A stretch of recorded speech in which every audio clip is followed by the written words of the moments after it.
номлогчийг бас өргөх гэж байна. За тэгээд энэ хүнийг номлолыг би бас хэд хэдэн удаа сонссон. Ер нь бол нөгөө яам чангарна гэдэг шиг номлол ингээл явах тусмаа л гэж хандаж байгаа. Тэгээд ер нь бас эргэн тойрныхын хүмүүс эсийн бүлгийн залуучууд яриад байгаа. Ам ер нь айхтар өгсөн байна. Тэгэхээр ер нь тэр үгийн сонголт ярьж байгаа тэр оновчтой үгс дээр нь тэр зэрэглийг татаж байгаа. Одоо юу гараад байгаа та ерөөсө татагтан заяа. Өөрөө царай зүс сайн тааж залуу байгаа. Тэгээд тэр ярианы өнгө төр хүнийг татах чадвар, хүнд юм хүргэх чадвар энэ тэр гайхалтай. Тэгээд энэ залуу өнөөдөр бидэнд үйлчилж эзний үгийг номлох нэ. Ирээдүйд бас олон хүмүүсийг хончлох нэг хүчтэй өдөрдөгч гэж би бас хардаг. Ингээд Эрдэнэ 2 ахлагч байгаа яа. Ямар суматад байна. За бүгдээ хамтдаа гар сонгон ерөн залбирч өгье. Их эзэн минь танд баярлалаа. Та өнөөдөр өөрийн хайртай хүүгээр дамжуулж их эзэн та бидний итгэлийг, бидний амьдралыг, бидний зүрх сэтгэлийг та хөглөж туслахаар түүнийг сонгосон баярлалаа. Түүний амаар дамжин тунхаглагдах үг бүр энд байгаа бидний амьдрал, бидний үйл хөдлөл, бидний зам чанарт нөлөөлөх болтугай. Бид зүрх сэтгэл амьдралаа нэгээд эзэн таны өмнө таны хүнийг өргөөд бидний амрагч Есүсийн нэрээр залбирч байна. Амен. Амен. За баярлалаа. Яасан ч айхтар танилцуулж байна. Тэгээд зөвхөн саяхан орой гэсэн би цаагийн. Юу нэг үг хэлэх шиг боллоо. За тэгээд намайг гайхалтайгаар танилцуулсан баярлалаа. Ямар сандарч байна. Дээр пастор өөр амар ичиг. За баярлалаа. Тэгээд энэ жилийн 1 сард хамгийн цуглааны 2016 оны хамгийн ихний цуглаан дээр би бас номлож ирсэн байна. Тэр номлол юу байсан бэ санаж байгаа юм байна уу? За тэр өргөж юм 11-ийн насаар. Тэгээд яг одоо бас ингээд өнөөдөр ингээд цуглаан дээр бас намайг номлосноо гэж би сонсохдоо яг нэг одоо маргааш нөгөө төчөө өгөх өдөр болчиход байна тийм. Би ер нь л нэг заа нэг өгөх өгөөмөр байдлын талаар заах хэрэгтэй байна гэсэн чи яагаад надад одоо ингээд бурхан яагаад заавал ийм сэдв ингээд олдуулаад байдаг юм бэ мэдэхгүй. Магадгүй миний яг одоо тийм жоохон дутуу байгаа талбар юм болов. Магадгүй миний жоохон асуудалтай талбар юм болов. Одоо загтраад байна.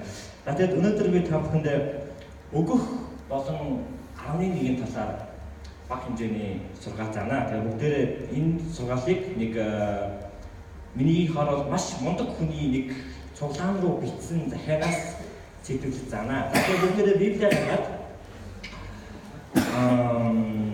Филиппой номын 4-р бүлгийн 10-р шүлгээс 20-р шүлэг.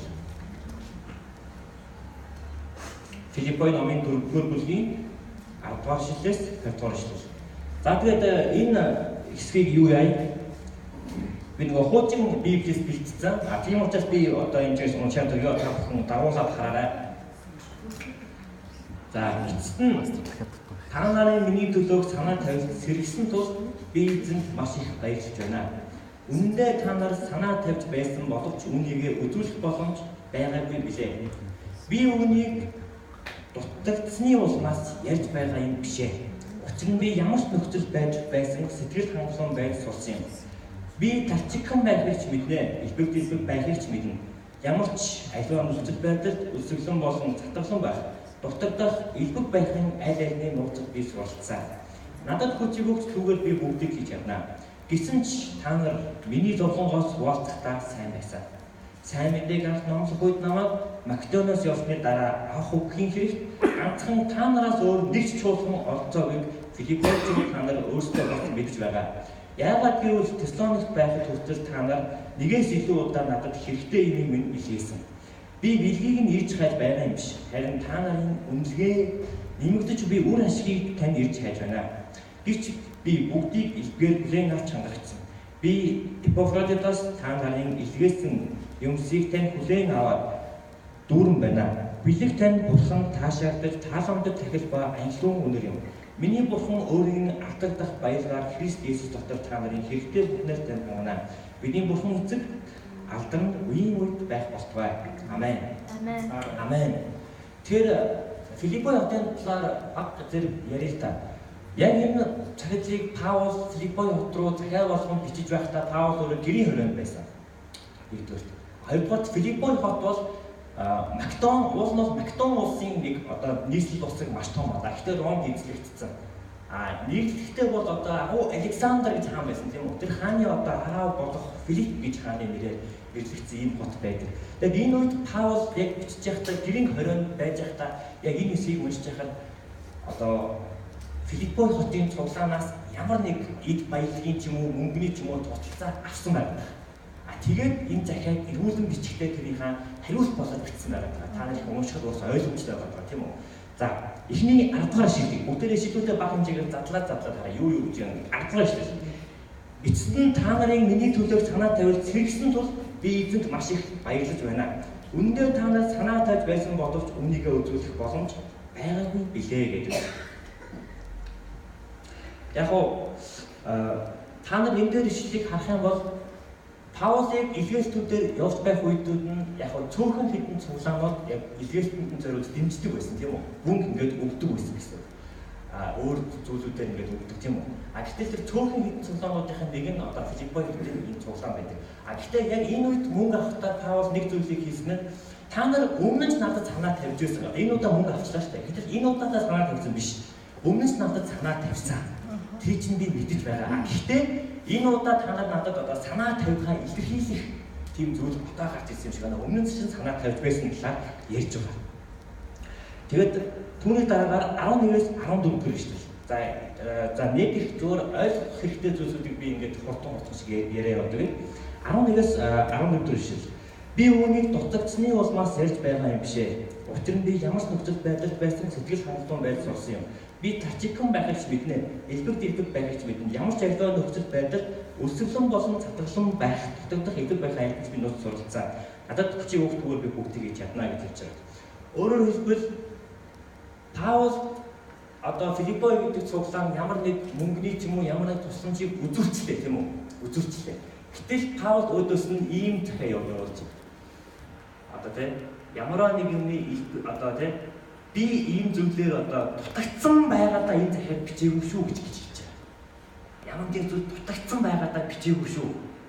Мэдээж хэрэг би өсөж байгаа тийм үү? Өсөглөн одоо тэгсэн үг штэ. Би өсөх элбэг хангалуун цатгалан байхыг мэднэ гэдэг чинь тийм үү? Өсөж явсан ч үгүй байна. Тийм үү? Цатгалан явсан ч үгүй байна.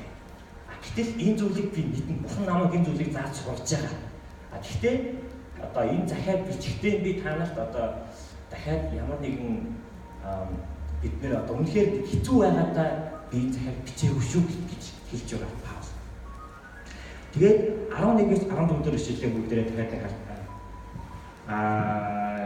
За 14 дэх ишлэл нь гэсэн ч та нар миний зовлонгоос хуваалцахдаа сайн байсан гэж байгаа. Яаж гэдэг асуулт гарч байна тийм үү? Энд дээр тэгэхээр та бүхэн Паул яг ямар зовлон илгээснийг мэдэн тийм үү? Угаасаа 1-р зууны үеийн сайн мэдээд хаалцсан болон тухайн ахлагч нар бол ер нь бол Есүс Христ гэж ярьсныхаа үр шимэнд зодуулдаг, нүдүүлдэг, одоо хүртэл Паул гэрийн хорионд байгаад байгаа. Хон болдог, чулуугаар шидүүлдэг. Яг тийм үе байсан. Тэгэхээр энэ дээр нэг хэцүү зүйл гарч ирж байгаа юм л да. Юу ойлгох гэдэг нь гэхээр чи одоо хин нэгэнд ямар нэг одоо зүйлийг өгчлөө юм. Нэг хүн ингээд амар өссөн ч юм уу те. Яг тэгж харагдаад ингээд байж ич. Гэтэл чи тэр хүнд ингээд мөнгө ч юм уу те. Эсвэл хоолны мөнгө ч юм хоол ингээд өглөө. Гэсэн чи нөгөө хүн чинь те би ингээд өсөглөн болон цатгалан байх аль нэг мэднэ. Би яг одоо өсөглөн байгаадаа одоо ингэж байгаа биш шүү гэдэг нэг юм ярьж байна. Тэгэхэд л хүний танд ямар нэг өөрчлөлт бодогдох уу? Өөрчлөлт бодогдох юм уу?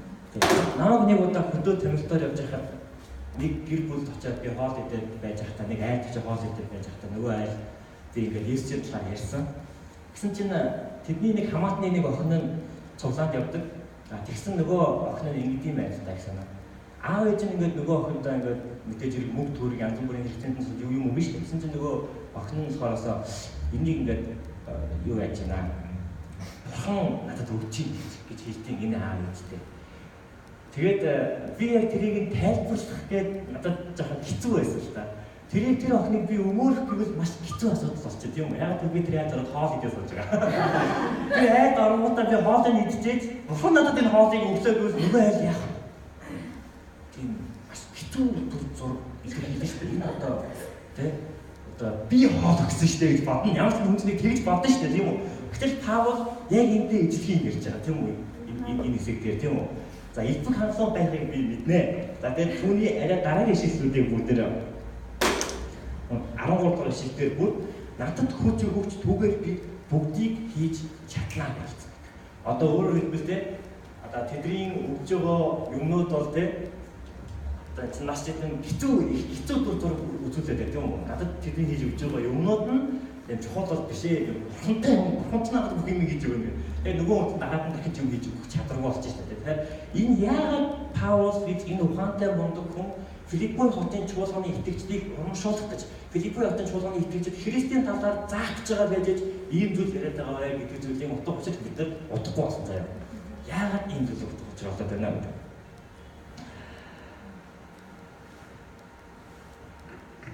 За тэгэхээр 14 дэх ишлэлээр гисэн ч та нар миний зовлонгоос хуваалцаж байгаа гэж ярьсан тийм үү? Хуваалцаж байгаа. Тэгэхээр энэ хэсгийг би уншихтаа яг юу хүлээж авсан бэ гэхээр Паул яагаад өөрийнхөө зовлонг та нар бас надтай одоо зовлон хуваалцаж байгаа гэж ярив. Зовлонгоос хуваалцсан гэж ярьдаг та. Магадгүй бид нар Христэд итгэгчид учраас магадгүй Филиппой хоттой ингээд Паултай адилхан дагуулаад дээрлгүүлээд явж байгаа гэдэг утгаараа эсвэл арай өөр утга байна. Би нэг бол арай өөр утга байна гэж харж байна. Тэр нь юу вэ гэхээр энэ зүйлийг би төдөөгүй маш олон пасторууд манай багтаж гэсэн маш их ярьдаг. Юу вэ гэхээр Филиппой хотын иргэд Паулд одоо илгээхин зөвлөж мөнгө өгч байгаа тийм үү? А гэтэл тэр мөнгө нь бас тэр зовлонгийн үйлдэж байгаа нэг хэлбэр юм аа. Өөрөөр хэлбэл би яг энэ зүйлийг уншаад бодсон л та. Ер нь бол илгээхтэр явж байгаа хүмүүсүүд маш их манай цуглаан дээр ирээд бас өөр газар ирээд хүмүүстээс тусламж гуйдаг тийм үү? За одоо ингээд би илгээхтэр явах гэж байна. Илгээхтэр дэмжээч гэж яриад ингээд ирдэг тийм үү? Тэр одоо яг Паул юу гэж хэлж байгаа вэ гэхээр Паул ягаад зовлонгийн талаар яриад байна вэ гэхээр та хүн тэр илгээхтэр явж байгаа хүнийг дэмжих нь адилхан тэр зовлонгоос үйлдэж байгаа нэг асуудал. Та бүхэн тэр илгээхтэр явж байгаа хүнийг дэмжих нь өөрөө илгээхтэр явж байгаа нь бас нэг асуудал байна гэсэн. Яг гоо өгөх гэдэг зүйл дээр хамгийн ихсээд энэ өргөл болон дэмжих гэдэг зүйлийг ярих хэрэгтэй байна гэж бодоод би ийм зүйлүүдийг ярьж байгаа. За тэгэхээр яг эцэст нь одоо энэ 10-аас 20 дугаар ишлэлийн хооронд одоо Филиппой хот руу бичсэн Паулын захианаас сурч болох 4 чухал зүйлийг одоо бүгдээрээ суралцъя. 4 чухал зүйлийг суралцъя. Нэгдүгээр би яг юу гэж хэлэх гээд байна вэ? Нэгдүгээр эзэнд өргөдөг өргөсөн биш хин нэгэнд өгж байгаа өргөсөн эзэнд биш хин нэгэнд өгж байгаа өргөсөн. За би юу гэсэн бэ? Өргөсөн яг таны одоо өөрийн чинь итгэлийн хэм хэмжээг өсгөх тийм зүйл байдаг. Өсгөх тийм зүйл. Одоо 17 дугаар ишлэлийг бүгдээр хараад уншиж байна. 17 дугаар ишлэлээр ийм зүйл байна. Би бэлгийн ирж байгаа юм биш. Харин та нарын үнэлгээнд нэмэгдэж би үр ашигыг тань ирж байна гэж. Одоо өөрөөр хэлбэл та нарын одоо хин нэгэнд ингээд одоо Паул өөрөө тэгж ярьж штэ. Надад ингээд өгж байгаа надад мэдээж яг сайхан хэрэгтэй юм уу зөв. А гэхдээ энэ зүйлээс илүү та нарын итгэлийн үнэлгээ өснө гэж ярьж байгаа. Тийм үү? Та нарын итгэл өснө гэж ярьж байгаа. Тэгэхээр зарим нэг итгэгчнэр одоо итгэлээр өсөхгүй байх ч юм уу те яг тэгж ярьдаг. Тэр үед би танд хэлмээр байгаа бол хин нэгэнийг өрөө хин нэгэнд өрг гэж хэлмээр байна. Энэ бол цаагаараа итгэлийн маш том шалгуур, маш том одоо итгэлийн хэмжээг, итгэлийн төлөвшөлтийг чинь өсгөж өгдөг байна. Тэгэд намайг оюутан байхад ингээд 11 ингээд цуглаан дээр 11 ингээд болдог. Оюутан үед чинь ямар нэгэн мөнгө авах гэдэг мөнгө байхгүй. Тэгээд яг тухайд ингээд олон үед ийм зүйл тохиолдчихсан баг уу. Яг мөнгө байхгүй учраас амар ичдэг юм уу. А тэгээд бусад өргөж байгаа хүмүүсүүдийг хараад бас гайхдаг. Тэгээд яг энэ зүйлийг би яг тооны өдөртөстэй хийсэн чинь тэгвэл чи бурханд өргөх сэтгэл чамд байна. Энэ ч болоо. Тэгвэл чи өргөлтөө байхын төлөө залбираарай гэдэг намайг одоо тийм зүйл үргэлжлэсэн. Тэгээд би яг тэр цагаас ахуулаад намайг өргөлтөө байлгаач гэж одоо байнгын залбирч байдаг тийм үү. Тэгэхээр одоо ч гэсэн надад миний амьдралд болоод л гэхдээ өнөөдөр би өргөж чадсангүй. Өнөөдөр нэг асуудал болоод өргөж чадсангүй. Нэгдүгээр. За хоёрдугаар 18 дугаар ишлэл. 18 дугаар ишлэлээр нууцсан байна. Гэвч би бүгдийг илбгээр хүлээн авч хангагцсан.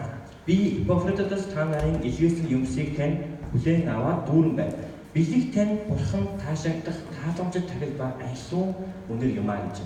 Өөрөөр хэлбэл Паул төгсөн Филиппо чуулганаас Паул төгсөн тэр ерөөсийг нь Паул хэлэхдээ бурханд өргөгдөх айлсуун тахил юм аа гэж ярьж байна. Энэ бол маш сонирхолтой юм уу? Яагаад айлсуун тахил болж вэ? Тухайн үеийн хуучин гэрээний үед юу Есүс ирэхээс өмнө юу болдог байсан бэ гэхээр бүгдээрээ мэдэн тийм үү? Бид нар ямар нэг гин нүгэл үлдвэл яадаг үлээ? Ямар нэг амьтныг тахил өргөн амьтныг одоо тахилын ширээн дээр ааж автраад тэрийг шатааж одоо бурхнаар уучлуулдаг байсан тийм үе байгаад байгаа тийм үү? Гэтэл одоо бол бидний өргөл бидний ивэл ерөөл бол бурханд өргөх бидний айлсуун тахил бол болцсон гэж Паул хэлж байгаа.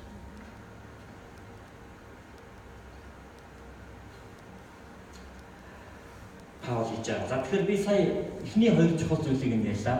Нэгдүгээрт юу вэ гэхээр та хэн нэгнийг өрөөхөд 11-гээ хийхэд хэн нэгэнд туслаад хэн нэгэнд өгөхөд таны өөрийн чинь итгэлийн одоо хэр хэмжээ өсдөг.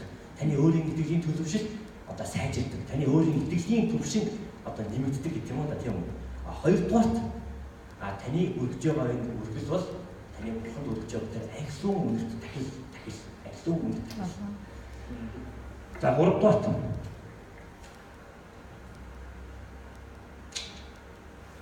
юу вэ гэхээр 19 дэх ишлэлээр нууцсан байна. 19 дэх ишлэлийг бүгдээр уншъя. За тэгээд энэ дээр юу бичсэн байна вэ? Миний бурхан өөрийн алдагдах баялгаа Христ Есүс дотор та нарыг хэрэгтэй бүхнэрт хангана гэдэг. За энэ үгээр дуу байдаг тийм үү? Энэ үгээр бол маш гоё дуу байдаг. Тэгээд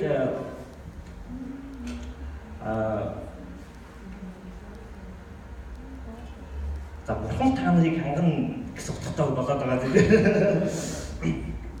За энэ дээр бурхан та нарыг одоо жишээ нь оюутан багтаа ингээд намайг мөнгөгүй байхад би яг нэг зүйл одоо итгэдэг байсан. Намайг бурхан хангана гэх. Тэгээд би яг оюутан багтаа Евсэсгээд оюутны хөтөлбөрөнд байхдаа бид нар ингээд семинар тараад тэр семинараа ингээд ингээд амар муу болсон байдаг. Тэгээд яг тэр өдөр ингээд бид нар нэг цөөхөө хичээлгүйний цөөхөө 4-5 хүүхдүүд үлдээ. Тэрийг ингээд өрөөгөө АБ-г сайхан гоё цэвэрлээ. Тэгээд дараад нь бид нар хоол хийчихсэн байхгүй. Тэгээ хоол хийж ингээд идэхдээ тэнд байсан нэг манай стаф одоо манай өдөртөгч маань юу гэж хэлсэн бэ гэдэг. За одоо та нар одоо тэгээд бас гоё цэвэрлжээ. Тэгээд та нарын одоо цэвэрлж байгаа юм чинь бид нар мэдээж зэрэг ямар нэг юм авахгүй шүү дээ. Цэвэрлж байгаа юм чинь та нар ямар нэгэн зориулт гаргажээ. Энэ зориултыг чинь одоо хариулт болгож одоо идаа ингээд залбирнаа гэдэг хэлсэн. Надруу ингээд хэлсэн. Тэгээд би яг гараад залбирх үедээ одоо юу гэж хариулах вэ гэдгийг би одоо мэдээгүй. Харин тэр үедээ би нэг л залбирсан бурхан та нарт одоо энэ шимээ чинь төлөө энэ үгүйс сүсэж чинь бурхан та нарт харуулмаа гэж хэлсэн. Тэгээд Паул юу гэж хэлж байгаа вэ гэхээр та нарын энэ үйлдэлийн чинь төлөө бурхан та нарт харуулмаа гэсэн. Өөрөөр хэлбэл бүр өөрөөр энгийнэ гэдэг. Чи хин нэгэнд ямар нэгэн өгчлөө тийм үү? Ерөөсөө юулээ. Харин чи тэр хүнээсээ дахиад юм шаардах байхгүй гэсэн. Чи би өгсөн юм чинь тэр надад ингэх ёстой ч юм уу тийм. Би өгсөн юм чинь надад ингэх ёстой. Барууны улсад нэг ийм юу үг байдаг юм л дээ. Мөнгө ингээд уяатай гэдэг юм. Мөнгө ингээд уяатай. Тэр нь юу гэсэн үг вэ гэхээр мөнгийг ингээд ямар нэг зүйл ингээд тавьж яадаг юм л дээ. Тэр чи хин нэгэн тусалсан бол тэр тусалсан хүн чинь чамд эргүүлээд туслах ёстой гэдэг. Тийм учраас мөнгө төлсөн хүн нь дуугаа захиална гэж үг өгдөг тийм үү? Мөнгө төлсөн хүн дуугаа захиална гэдэг тийм үг өгдөг. Харин Паул энэ дээр үгсийн талаар юу гэж ярьж байгаа вэ гэхээр та тэр хүнийг өрөөсөн бол өгсөн бол ямар нэг зүйл битгий шаардаарай гэж ярьж байгаа. Өөрөөр 3 дахь чухал зүйлс нь энэ байлаа. За 4 дахь чухал зүйл бол маш та бүхэн баг мэдэх бах. Гэхдээ би зүйлийг заавал ярмаар байна. 20 дугаар ишлэлээр бидний бурхан эцэгт алдан үеийн үед байх болтугай гэж хэлж байгаа. Өөрөөр хэлбэл энэ үгийг яагаад энэ дээр ашигласан бэ? Паулийн захиануудыг харах болгондоо тэр өгүүлбэр нь өмнөх одоо бүлэг утгатай өмнөх өгүүлбэртээ байнгын холбоотой байж байгаа. Яагаад энэ үгийг энд ашиглаж байгаа та нар байнгын бодож байгаа. Яг л Паулийн захиаг ингээд жоохон хайнгадсан уншвал маш ойлгохдоггүй маш их гарч ирдэг тийм захианууд байдаг. Тэгэхээр энэ дээр яг юу ярьж байгаа вэ гэхээр маш энгийнээр тайлбарлахад Паул таны хийж байгаа таны өглөг, таны хийж байгаа энэ сайн үс, таны хийж байгаа үйлдэлтэй чинь бурханд алтан авчирдах болтгоо гэсэн. Өөрөөр хэлбэл таны үйлчлэл тийм үү? Таны өргөл, таны энэ сайн үс, таны хин нэг ивэж өрөөсөн өрөөлөөс чинь болоод хин нэг нь ямар гоё юм бэ? Бурхан алтаас болтгоо гэж хэлвэл ямар гоё вэ гэсэн үг. Ойлгож байна. Ойлгож байгаа. Ийм зүйл бол надад одоо үйлчлээд явж байгаа бас олон зүйл хүмүүсүүдэд одоо ерөөгөж явж байгаа маш их тохиолддог. Харин яг тэр зүйлийг сонсоход надад үнэхээр гоё байдаг. Одоо яагаад ч тийм нэг үйлчлэл хийгээд явж байгаа тийм үү. За нэг Сулааны хаан одоо зуны кемпинг ингээд зохион байгуулад явж байгаа тийм үү. Гэтэл би чинь бас өө юм бол тийм үү. 7 хоног бид нар чинь багыг унтахгүй явна шүү дээ. Тэгэл энэ тийм юм ингээд хийгээл ингээд баг яваал. Тэгээд яг явж байхдаа надад яг тэр кемп болоод кемпийн яг аль нэг ойлооч юм уу. Хан ямар агуу юм бэ гэдэг хүмүүсүүд гिचлээд ярьж байгаа юм. Миний яг тэр үйлчлэлийн гол зорилго байдаг.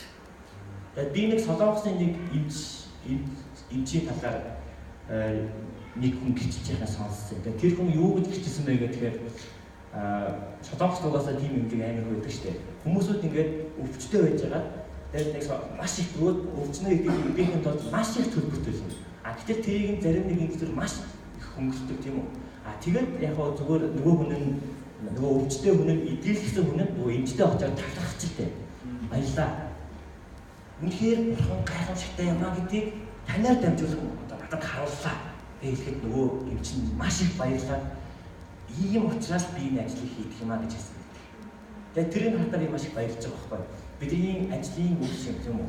Бидний үйлчлэлийн үр шим, бидний зарцуулаад байгаа үр шим ийм зүйл зориулагдвал ямар гоё. Хин нэг нь таны үйлчлэлт юм уу? Хин нэг нь таны үйлчлэлээс болоод бурхан ямар гайхамшигтай юм бэ? Бурхан алдар шээ гэж орилж байвал ямар гайхамшигтай байл гэсэн. Бидний бүгдний үйлчлэл ийм байгаасаа. Тэгээд танаас би нэг за түрүүний ярьсан 4 чухал зүйлээ дахиад бүр дээр нэг давтаад хэлье гэж бодлоо. Ягаад гэвэл энэ маш чухал зүйл. За хамгийн ихнийх нь юу байдаг санаж байна уу? Хамгийн ихнийх нь эзэн дүрх хөргөлтөн тийм үү? За та надад нэг юм өглөө гэж бодё тийм үү? Энэ нь надад за хэрэгтэй гоё ба. Гэтэ надад биш таны итгэлийн үндэд илүүх үсгэн тийм үү? Тийм учраас авахасаа өгөх нь илүү хэрэгтэй гэж ярьдаг тийм үү? Хоёрдугаар бидний хин нэгэнд өргөдөг өргөл энийг ивэл өрөөл бол тийм үү? Бурхан дөрвөх одоо тэр тахил тийм үү? Гуравдугаар юу вэ? За эзэн өөрөө таныг хангаж эзэн энэ өргөлтийн чинь хариултыг танд өөрөө өгнө. Тэгэхээр тэр хүнээсээ хаваад шаардлага байхгүй. Тэр хүнээс та би танд өргөлийн таних хэрэгтэй гэдэг зүйлийг ярих аргагүй. Харин бурхан танд тэр хариултыг өгнө гэсэн. Дөрөвдүгээр тийм үү? Таны энэ зүйлээс болж бурхан алдаршвал ямар гоё вэ? Бурхан алдарчих ёстой шүү гэсэн. Та бүхнээс би нэг асуултыг асуумаар байна. Ядуу хүн гэж ямар хүнийг хэлэх вэ? Тэгээ энэ асуултыг би ингээд нөгөө нэг бизнес нэтворк гэх сошиал формаас ингээд тавиад айгүй олон хүмүүс ингээд асуултаа бизнес нэтворк гэсэн чинь хүмүүсүүд ер нь яг өөрийнхөө ажил мэргэжилтэй холбоотой юмнуудыг ярьдаг юм байна. Жишээ нь яг над чиг электроник инженер мэргэжилтэй нэг ах бол тэнд юу гэдэг юм бэ гэхээр бид нэр зохион бүтээсэн юм байхгүй бол чи ядуу шүү гэж ярьж байгаа. Чи ядуу шүү. Харин нэг багш одоо манай сургуулийн багш орж ирээ те. Хин нэг нь намайг багшаа гэж хүндэхгүй бол би ядуу хүнээ гэж хэлсэн. За нэг хүн нь манай нэг найз болохоор мөрөөдөлгүй хүн бол ядуу гэдэг. Тэр бол одоо амар их мөрөөдөлгүй хүн. Зарим нэг за нэг хүн болохоор их гоё зүйл бичсэн байдгийг. Сэтгэл нь Тийг бол шулан болсон хүний ядуу гэх. Их тийм гоё одоо толгой албан их гоёор байсан.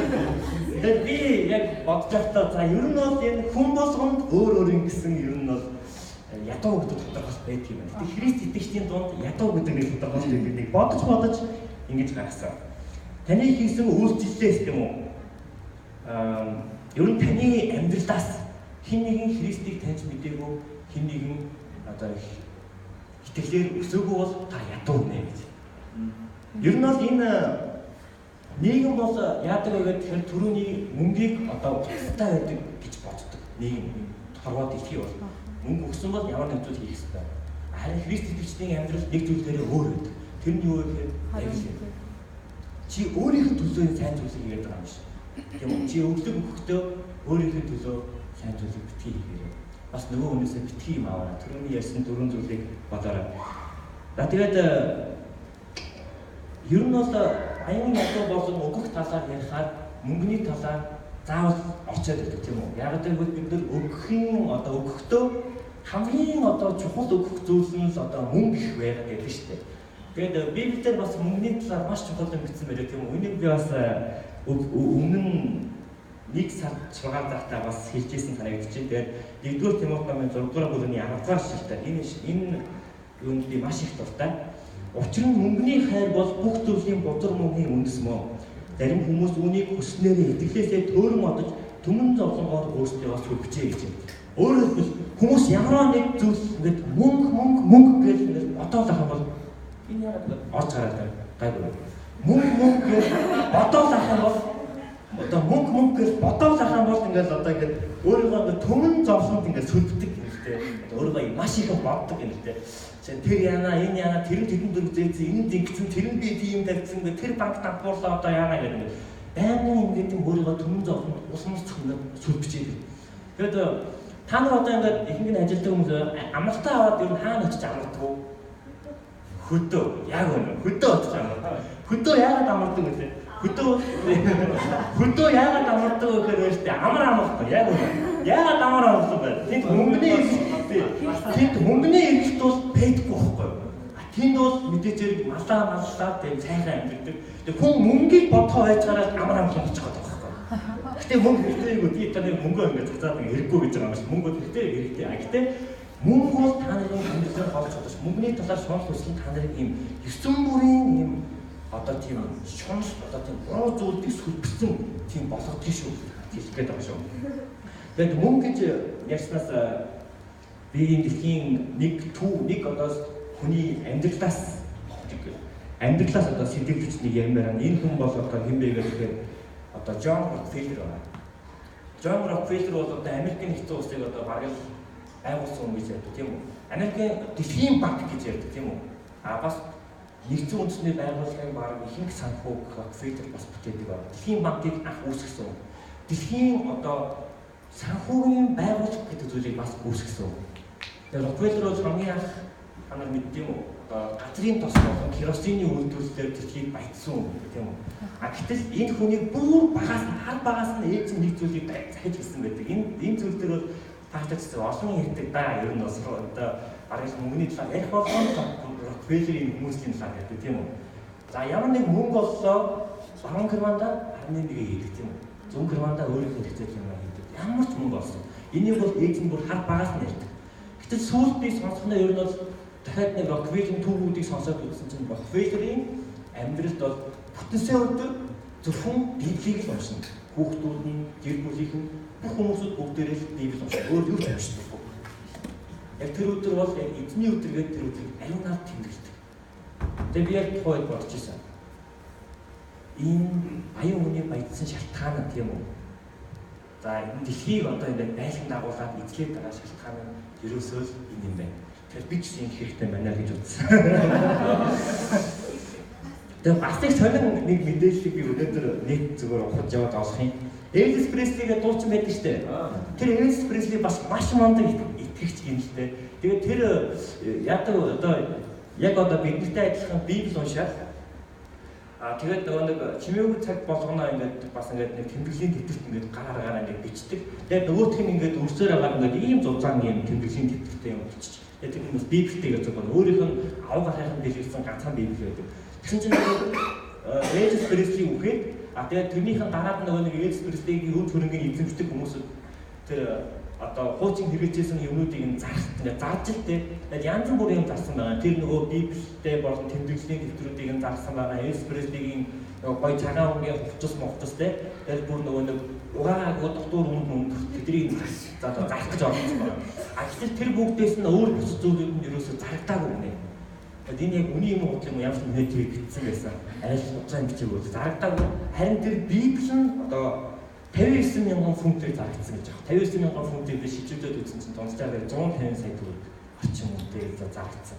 Тэгээд би гайхаж байгаа байхгүй юу? Яагаад ийм зүйл болсон юм бэ? Тэгээд тэр библитэй болон гар бүтэмжийг хэн бодлож авсан байх вэ?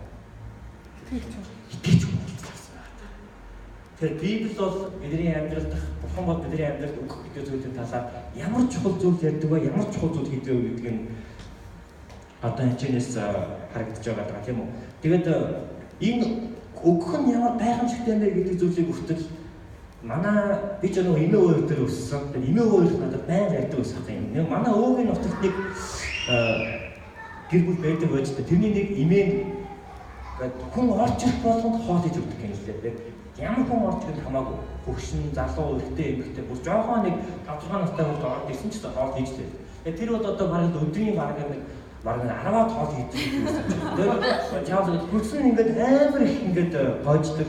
Тэгээд тэрнээс нь ахуулаад нэг тийм жоохон тийм хочтой тийм эмхтэй байж лээ.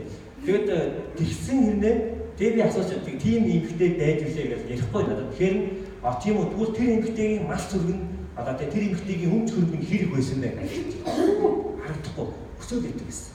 Ямар ч зуд болсон тэр эмхтэйгийн одоо мас бол хордон гэж байхгүй дараа жил өсөөл өгдөг гэсэн. Тийм нэг эмхтэй байдаг гэж хэлээ гэж ярьж байсан. Тэр үний итгэж биш хүний амьдралд ч гэсэн Бурхны энэ ерөөл, Бурхны энэ хийсэн тийм үү? Авахаасаа өгөх нь илүү ерөөлтэй гэдэг юм ерөөл үнэхээр одоо бэлтгэж байгаа. Тэгээд өнөөдөр биш. Нөгөөдөр тийм үү? Нөгөөдөр бол өгөх өдөр гэдэг байгаад байгаа. Тэгээд өгөх өдөр би бас юу хийвэл бас арай энэ өдрийг бас арай нэг дараагийн дурсамжтай бас олон хүнд тийм үү олон хүнд өр өгөөжтэй бас бурхан алдаршгаа тийм зүйл байж болтой гэж би бодоод байгаа. Тэгээ бас энэ зүйлийг бас хийнэ гэж бодоод байгаа. Та бүхэн бас яг хийж бодоороо битгий ингээд жижигхэн шуналтай байгаа тийм битгий ингээд жижигхэн тийм жижигхэн сэтгүүтэй битгий жижигхэн сэтгүүтэй байгаа томоос сэтгэдэг байгаа. Хүний бүрийг хайрладаг, бурхныг хариу нэгтгэхгүй хайрладаг байгаасаа 11 сарын 1-ний бас өргөн гоё тэмдэглээсэй гэж одоо хүсэх байна. Тэгээд за та бүхэнд баярлалаа. Тэгээд миний сургаалыг энэ хүрээ дуусч байна. Тэгээд яг хоо хэдий өгөх талаар би ингээд амар их юм ярмаар байсан ч гэсэн тэр нэг ийм зүйлүүдийг л одоо Паулийн сүлжээд би амар уншаад байгаа гэдэг. Энэ зүйлийн талаар Паул өгөхтэй холбоотой маш гоё зүйл бичсэн болохоор миний бас таамагтай хуваалцлаа. Тэгээд түрүүний ярьсан 4 зүйлийг дахиад нэг хэлгээд эхнийх нь хин нэгэнд та юмаа өгөхөд тийм үү тэр өчүүг өгөн чинь өрөөгдөд байгаа юм биш та өрөөгдөж байгаа шүү. Тийм үү. Хоёрт нь тэр зүйл бол бурханд өрөөгдөж байгаа тэр дахил болтгий шүү. Гуравдугаар та тэр зүйлээс одоо ямар нэгэн зүйл шаатаад байх шаардлагагүй харин бурхан таны тэр өргөлийг хариулдаг тийм үү. Бурхан таны тэр ирээл үйлчлэлтийн чинь хариулдаг бурхан танд өгдөг шүү. Гуравдугаар энэ бүхнээр дамжуул бурхан алдарч байгаа шүү гэдэг та бүхэн санаж яваарай. За баярлалаа.